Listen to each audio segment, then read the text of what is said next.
The leaflet tumbled through frozen air like a dying bird, catching morning light as it spiraled toward the trench, where Private Kim Sung-ho crouched beneath 2 feet of snow. November 8th, 1950.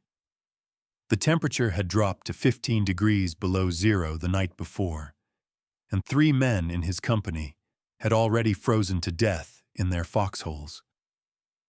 Kim watched the white rectangle land silently in the mud beside his boots, its edges crisp against the filth of war. What fell from American planes that morning would prove more devastating than any bomb. Kim had been a rice farmer 23 days earlier, conscripted from his village in Hwanghae Province with 60 other men who couldn't name a single reason why they should fight the South. The Inman Army, the Korean People's Army, had given him 4 days of training, a Soviet rifle from the First World War, and orders to hold this frozen hillside north of the Chongchon River.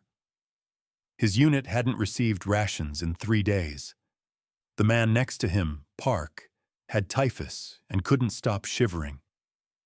The sound of American artillery rolled across the valley like distant thunder that never stopped, and everyone knew the planes would return before noon.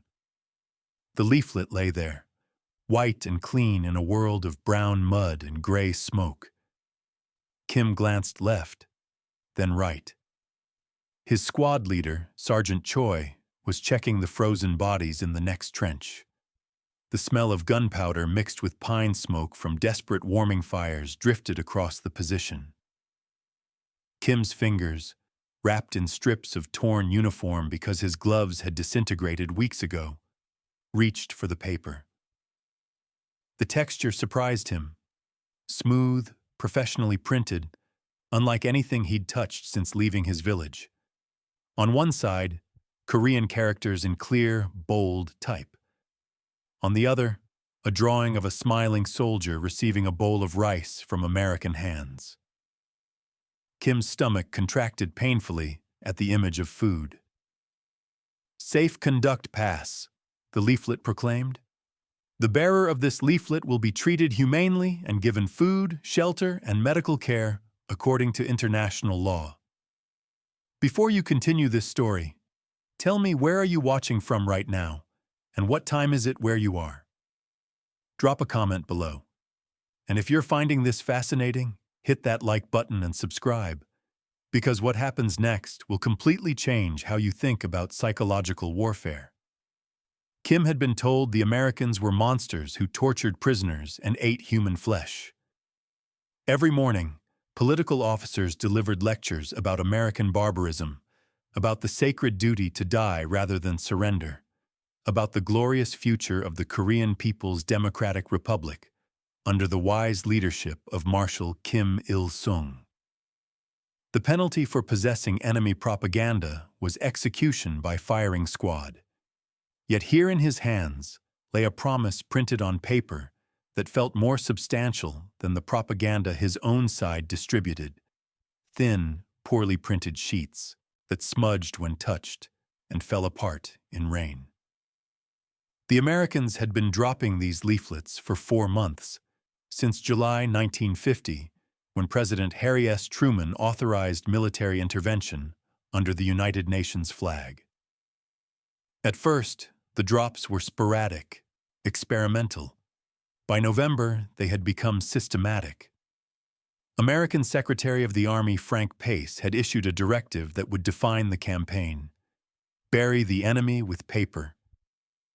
What Kim didn't know, what no North Korean soldier could know, was the scale of the operation unfolding above them. By this moment in November 1950, 120 million leaflets had already been scattered across the Korean peninsula. American printing presses in Japan ran 24 hours daily, producing propaganda at an industrial scale that would have seemed impossible to commanders trained in conventional warfare. The production would only accelerate, reaching over 1 billion leaflets by January 1952 and exceeding 2.4 billion by the war's end in July 1953. The leaflets fell like snow from modified bomb casings with time-release hatches. Pilots called them paper bombs. The containers tumbled from aircraft bellies, splitting open at predetermined altitudes to release thousands of leaflets that caught the wind and scattered across miles of Korean countryside. They landed in trenches, on hillsides, in rice paddies, and along roads.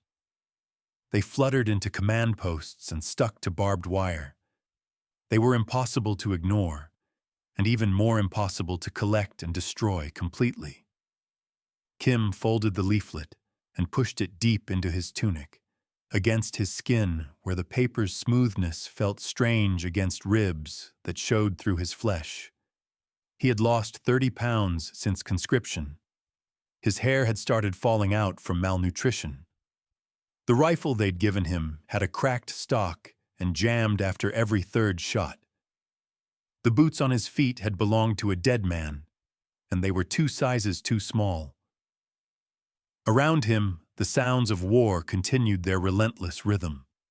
Artillery in the distance, the crack of rifle fire from forward positions, the drone of aircraft engines that made everyone press deeper into frozen earth, and everywhere more leaflets falling, white paper against gray winter sky. But here's what made this moment different from every other propaganda campaign in military history. Kim believed the leaflet. Not because he was gullible, not because he was weak, but because every other promise his own government had made had proven false. They had promised food. He was starving. They had promised equipment. His rifle barely functioned. They had promised victory, and American forces were crushing the Inman army with a firepower that seemed to have no limit. The paper in his tunic whispered a different story. A story about rice and shelter and survival. A story that contradicted 3 months of indoctrination but aligned with 3 days of hunger. What Kim couldn't see, pressed into his frozen trench with typhus-ridden Park shivering beside him, was that this exact scene was repeating across hundreds of miles of front line. Thousands of soldiers, holding thousands of leaflets, making calculations about survival that would ultimately determine the course of the war. The question wasn't whether the leaflets were propaganda. Of course they were propaganda. The question was simpler and infinitely more dangerous to the North Korean command. What if the propaganda was true? Sergeant Choi found the leaflet 3 hours after Kim hid his. The discovery came during a routine inspection that everyone knew was really about searching for defeatist attitudes, hidden food, or enemy propaganda. Choi held the crumpled paper between 2 fingers like it might explode, his face unreadable in the weak December light. 26 men watched from their positions along the trench line, none of them breathing. The choice Choi made in that moment would ripple through an entire company. The Korean War had transformed the peninsula into a laboratory for psychological warfare on a scale never before attempted. While bombs destroyed bodies, paper was destroying something far more fundamental: the willingness to fight. The Americans understood what totalitarian regimes always forgot. Hungry men with frozen feet calculate loyalty differently than well-fed soldiers with functioning equipment. Choi looked at the leaflet, then at Kim, then at the rest of the squad. His own stomach had been empty for 4 days. His younger brother had died in the Pusan perimeter fighting in August. The political officer who led morning indoctrination sessions had disappeared 2 weeks ago, probably deserted, though officially he was reassigned. Choi did something that would have been unthinkable 3 months earlier. He handed the leaflet back to Kim and said nothing. That silence spoke volumes. It said, "I see you. I'm hungry too. I don't know if those promises are real, but I won't kill you for hoping they are." Across the Korean peninsula, similar calculations were occurring in thousands of frozen positions. North Korean and Chinese forces faced an opponent with resources that defied comprehension. American aircraft dominated the skies so completely that daylight movement meant death. Artillery support arrived within minutes of any engagement. Supply lines stretched back to an industrial base that produced more war material in a single day than the entire communist bloc managed in a month. The leaflets exploited this disparity with surgical precision. They didn't demand ideological conversion or political statements. They made a simpler offer: surrender and live. Eat. Get warm. Survive this war you didn't choose to fight. Different leaflets targeted different audiences. Some showed photographs of prisoner camps with real North Korean soldiers eating, playing cards, receiving medical treatment. Others featured letters from prisoners to their families, carefully selected testimonials that described humane conditions. The Safe Conduct Pass leaflets like Kim's were the most common, printed on higher quality paper with clear instructions in multiple Korean dialects. The production statistics revealed American commitment to this paper war. By January 1952, monthly leaflet production exceeded 1 billion. Printing facilities in Tokyo, Osaka, and Seoul ran continuous shifts. Translators worked around the clock, ensuring linguistic and cultural accuracy. Psychologists analyzed which messages resonated, which fell flat, which might backfire. The U.S. Army Psychological Warfare Division employed more personnel than some entire combat divisions. They were, quite literally, burying the enemy with paper. Park, the soldier with typhus lying next to Kim, died on the 4th night after the leaflets arrived. He went quietly, shivering himself to death in the darkness while Kim held his hand and wondered if American prisoner camps really had doctors and medicine. 2 more men in their platoon froze to death that same night. Their bodies stayed in the trench because the ground was too frozen to dig graves, and everyone was too weak to carry them to the rear. The smell of death mixed with pine smoke and unwashed bodies created an atmosphere of decay that no amount of cold could neutralize. The texture of everything, uniforms, equipment, the earth itself, had become uniformly frozen and brittle. Sounds carried strangely in the winter air. Distant explosions seemed close. Nearby voices sounded far away. On the 7th day after the leaflets fell, American loudspeakers joined the paper campaign.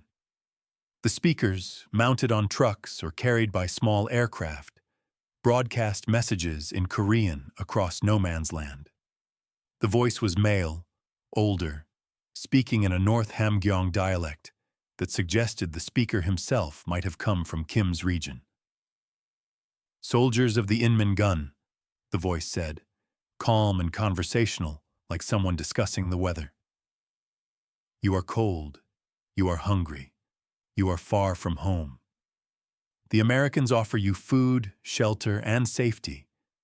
Simply raise the white leaflet and walk toward our lines with your hands visible. You will not be harmed. You will be fed. This is guaranteed by international law and the Geneva Convention." The message repeated every hour, 24 hours a day. Sometimes it played music, old Korean folk songs that reminded everyone of home. Sometimes it read letters from prisoners. Sometimes it simply stated facts. The war is lost. Your leaders have abandoned you. Choose life. What made the broadcasts devastating wasn't their content, but their consistency. They never stopped. Day after day, night after night, the same promises delivered in the same calm voice. The messages became part of the soundscape of war, impossible to ignore, gradually wearing down resistance through sheer repetition. Kim knew 3 men from his village who had been assigned to other units. He had no idea if they were alive or dead. His own family, mother, father, 2 younger sisters, lived 20 miles behind what was now enemy territory. The Americans had pushed north so quickly in October that Kim's home province had changed hands twice in 3 weeks. Were his family alive? Were they being treated as collaborators by whichever side currently controlled their village? The leaflet in his tunic represented a choice between two uncertainties: die here for certain, or surrender and possibly survive. Between starvation and potential food. Between freezing and potential warmth. Between a cause he barely understood and a promise written on surprisingly good paper. A thought experiment. Place yourself in that frozen trench, 3 weeks without adequate food, watching friends die from cold and disease, listening to promises of safety broadcast every hour. Your government has given you a broken rifle and no boots that fit. The enemy above drops paper instead of bombs. What would you do? On December 12, 1950, Kim's unit received orders to withdraw south. The Americans were advancing again, and holding this position had become impossible. Of the original 60 men from Kim's village who had been conscripted together, 23 were still alive. They began marching at midnight, stumbling through snow and darkness, following roads they couldn't see. The leaflet remained pressed against Kim's chest, growing soft from sweat and body heat. The first man from Kim's unit surrendered on December 16, 1950, during the retreat's 5th night. He simply stopped walking, let the column move past him in darkness, and waited for dawn with a white leaflet held above his head like a flag. His name was Private Lee, and his choice would save his life. The retreat had become a death march through a frozen nightmare. Men collapsed and were left behind because no one had strength to carry them. Frostbite claimed fingers and toes. The political officer who had replaced the one who deserted kept shouting about revolutionary duty and glorious sacrifice. But his voice grew weaker each day because he was starving too. American aircraft strafed the roads during daylight, forcing movement to darkness. Soldiers stumbled blind through snow, following the man ahead by sound alone. Kim had stopped feeling his feet on the 3rd day. The leaflet against his chest had become a talisman, a physical reminder that alternatives existed beyond freezing to death on a road whose destination no one could explain. On the morning of December 17th, the column reached an abandoned village. 43 skeletal soldiers shuffled into a ghost town of burned houses and empty streets. The smell of charred wood mixed with the ever-present odor of unwashed bodies and dysentery. The texture of the wind had changed, slightly warmer, carrying moisture that suggested snow. In the distance, the sound of American artillery had grown closer. Sergeant Choi gathered the survivors. His eyes had sunken deep into his skull. When he spoke, his voice cracked from dehydration and cold. They say American positions are 5 kilometers west. They say our forces are regrouping 20 kilometers south. We rest here 2 hours, then continue. No one believed the regrouping story anymore. Everyone understood they were simply moving away from one death toward another, slower death. Kim pulled out his leaflet. The paper had grown soft and creased, but the words remained clear. Safe Conduct Pass. The bearer will be treated humanely. 7 other men produced similar leaflets from various hiding places. Some had carried them for weeks. One soldier had 3 different versions, collected from separate drops, as if accumulating paper proof made the promise more real. I'm going, said Private Kang, the youngest among them, barely 17 years old. I'm walking west with this. He held up his leaflet, hand shaking from cold or fear or both. The political officer, Lieutenant Han, lurched to his feet. Desertion is treason. I'll shoot you myself. He reached for his pistol, a Chinese Type 54 that everyone knew had a cracked firing pin and probably wouldn't fire. Sergeant Choi stepped between them. With what strength? With what bullets? We have 16 rounds remaining for 43 men. Leave him. What happened next would be retold in prisoner interviews for decades. Lieutenant Han, the political officer who had spent 3 months lecturing about revolutionary duty and the glory of martyrdom, pulled out his own leaflet. It was pristine, carefully folded, obviously treasured. "I've had this since November," he said quietly. "I'm going too." The propaganda had worked. By noon on December 17, 1950, 21 men from Kim's unit had walked west with leaflets held overhead. Kim was among them. They moved slowly, expecting gunfire, expecting the Americans to have lied about safe conduct, expecting death from a different direction. The snow had started falling again, soft flakes that caught on their ragged uniforms and melted against skin that barely felt the cold anymore. The sound that stopped them wasn't gunfire. It was a voice on a loudspeaker, speaking Korean, telling them to keep walking, to keep their hands visible, to follow the path markers. American soldiers appeared on a ridgeline, weapons lowered, gesturing forward. What Kim saw next contradicted every assumption he'd built about enemies and warfare and survival. American soldiers, young men not much older than himself, approached without hostility. They collected weapons gently, patted down prisoners for grenades, and immediately distributed blankets. Real wool blankets, thick and clean, that actually provided warmth. Then came the food. Not elaborate meals, not propaganda banquets, but simple American military rations. Canned meat, crackers, chocolate, coffee. To men who had been starving for months, it was abundance beyond imagination. Kim ate slowly, forcing himself not to vomit from eating too fast, tasting salt and fat and sugar, flavors his body had forgotten. A medic examined each prisoner, making notes, administering injections for typhus and dysentery. The medical attention was cursory but professional, more care than Kim had received from his own army in 3 months of service. They were loaded onto trucks, heated trucks with canvas covers, and driven to a collection point where hundreds of other North Korean prisoners waited in organized rows. The smell here was different. Disinfectant, cooking food, cigarette smoke, but not death. The texture of the ground was mud rather than frozen earth. The sound was human voices speaking without fear, even occasional laughter. The leaflets had told the truth.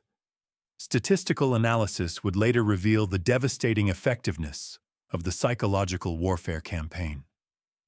Between June 1950 and July 1953, over 21,000 North Korean soldiers surrendered with Safe Conduct Pass leaflets.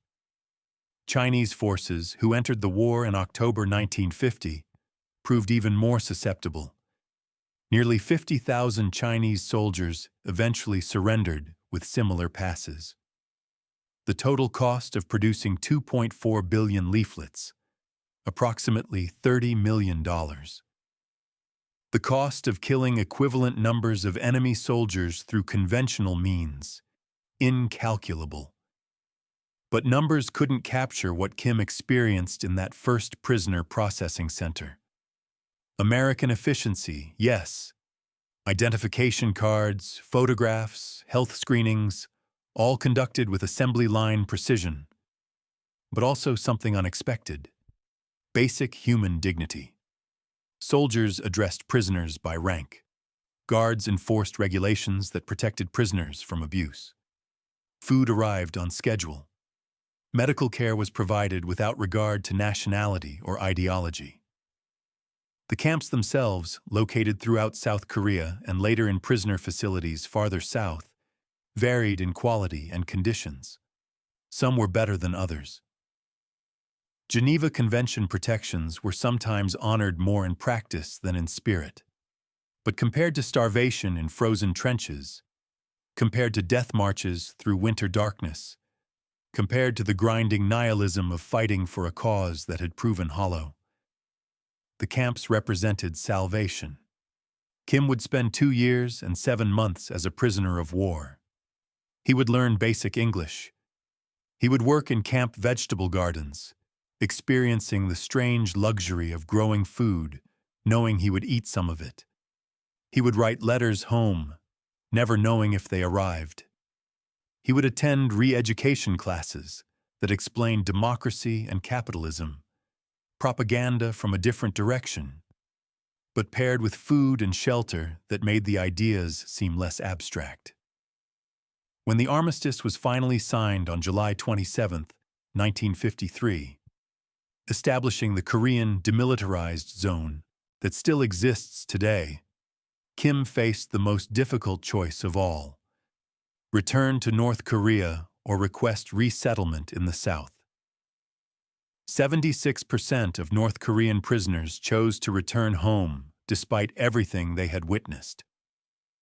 Kim was among the 24% who did not. The paper that had promised safety had delivered on that promise. The question now was whether he could build something from the second chance it had given him.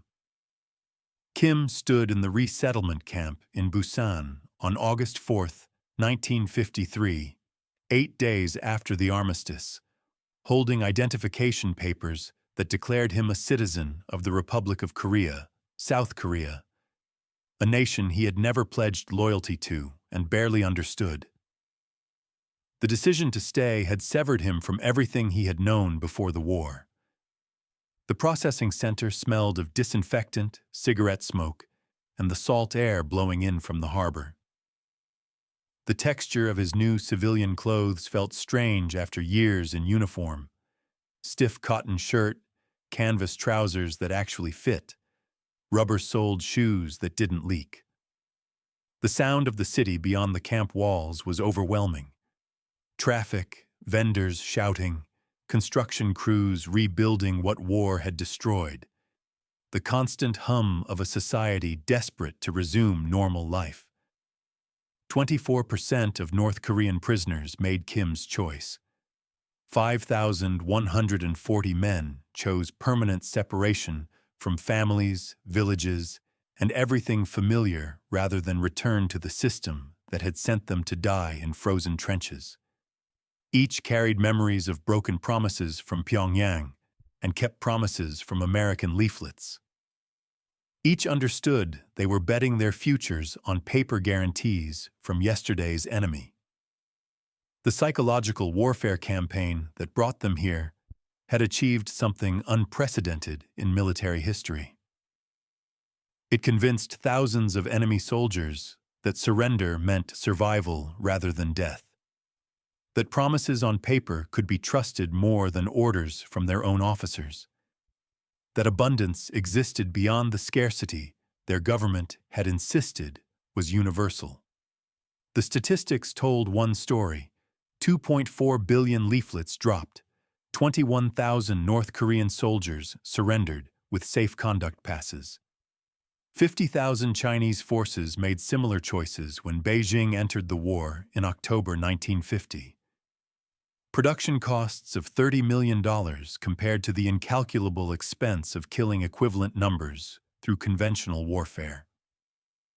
Secretary of the Army Frank Pace's directive to bury the enemy with paper had proven devastatingly effective. But statistics couldn't capture what happened to the men who believed.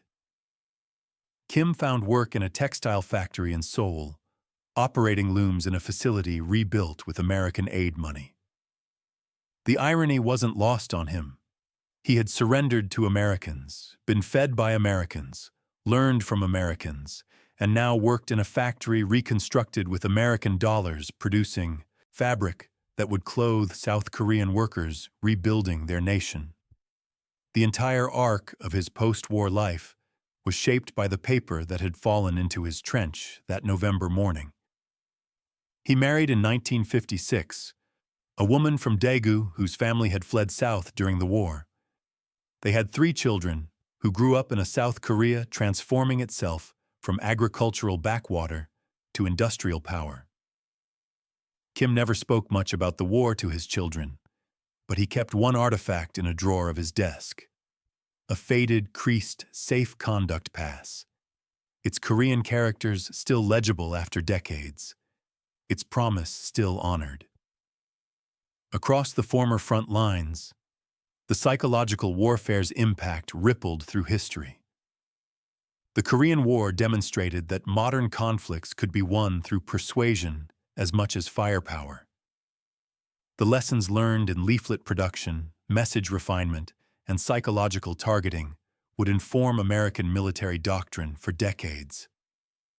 Vietnam, Iraq, Afghanistan, every subsequent conflict would feature psychological operations descended from those first paper bombs dropped over frozen Korean hills. The broader historical legacy proved more complex. South Korea, rebuilt partially through the labor and knowledge of former prisoners who chose to stay, would become one of the 20th century's economic miracles. The democracy that Kim's resettlement papers promised, flawed, interrupted by military coups, struggling, would eventually mature into a genuine representative system. The fabric of South Korean society was woven partly from threads spun by men like Kim, former enemies who became citizens, who brought with them memories of what promises kept could mean. North Korea took different lessons from the paper war. The regime that had lost thousands of soldiers to American leaflets responded by deepening its isolation, intensifying its control, and creating an information environment so complete that no outside promises could penetrate. The demilitarized zone became more than a military boundary. It became an information barrier, a wall against paper as much as against armies. Kim returned to his home province only once, in 2008, as part of a brief family reunion program that allowed elderly separated families to meet relatives across the border. The visit lasted 4 hours under heavy supervision. His younger sister had survived. His parents had not. The village looked smaller than memory, poorer, caught in an ideology that promised abundance tomorrow while delivering scarcity today. His sister asked what life in the South had been like. Kim started to explain about the factory, the children, the modest apartment he had bought in 1973, but realized the gap was too vast for 4 supervised hours to bridge. Instead, he said simply, "The paper told the truth. The Americans fed us. I built a life." She nodded, understanding everything and nothing, and they sat in silence for their remaining minutes, together. The Korean War ended with the peninsula still divided, 3 million dead, and no clear victor in conventional military terms. But in the battle for minds, the paper bombs had achieved something profound. They proved that beliefs could be changed, that ideology could collapse under the weight of material reality, that promises, when kept, carried more power than propaganda. Kim died in 2013 at age 82 in a hospital in Seoul, surrounded by children and grandchildren who had grown up in prosperity he could never have imagined from that frozen trench. In his final hours, his eldest daughter found the old leaflet in his desk drawer and asked about it. Kim held the worn paper one last time, feeling its softness between fingers gnarled by decades of factory work. "This saved my life," he said. Not the words, the fact that the words were true. The psychological warfare campaign of the Korean War demonstrated a fundamental principle that would reshape modern conflict. The most powerful weapon isn't always the one that kills most efficiently, but the one that makes killing unnecessary. Paper proved mightier than artillery, not through any inherent power, but through the devastating effectiveness of truth delivered to men desperate for alternatives. 21,000 North Korean soldiers surrendered with safe conduct passes. Each one carried a story like Kim's, of hunger, fear, broken promises from their own side, and paper guarantees from enemies that somehow proved reliable. Each one represented a small victory in a war that would end without winners, but with lessons that would echo through every conflict that followed. The leaflets scattered across Korean hillsides in winter 1950 eventually degraded, dissolved in rain, were buried by snow, or were burned by soldiers who feared being caught with them. But their impact, measured in lives saved, minds changed, and futures altered, proved more enduring than any monument. In the end, the Americans had buried the enemy with paper, and some of those enemies, freed from frozen trenches by promises kept, had built new lives from what they found beneath.